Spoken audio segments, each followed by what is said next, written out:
சர்க்கரை நோய் அப்படிங்கிறது ஒரு மிகப்பெரிய நோய். ஏன்னா இந்த சர்க்கரை நோய் வந்துச்சுனாலே போதும் எல்லா ஹாஸ்பிட்டலும் எனக்கு நிரம்பி வழிகிறதுக்கு காரணமே இந்த சர்க்கரை நோய் தான். சர்க்கரை நோய் வந்துச்சுன்னா அது நரம்புகளை பாதிக்கும், டயபெட்டிக் நெஃப்ரோபதி கிட்னியை பாதிக்கும், டயபெட்டிக் நியூரோபதின்னு நரம்புகளை பாதிக்கும், டயபெட்டிக் ரெட்டினோபதின்னு கண்ணை பாதிக்கும், ஹார்ட்டு ஸ்ட்ரோக் வர வைக்கிறது.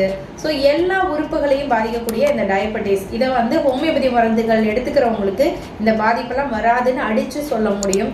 அந்த அளவுக்கு ஹோமியோபதி நிரந்தரமாக சரி பண்ணக்கூடிய அற்புதமான மருந்துகள் இருக்குது. மெயினாக காம்ப்ளிகேஷன் வராமல் தடுக்கக்கூடிய மருந்துகள் இருக்குது. பாதை எரிச்சல் இருக்குது, பாதம் ஒட்டுற மாதிரி இருக்குது. ஸோ இந்த மாதிரி பிரச்சனைகள்லாம் சரி பண்ண முடியும்.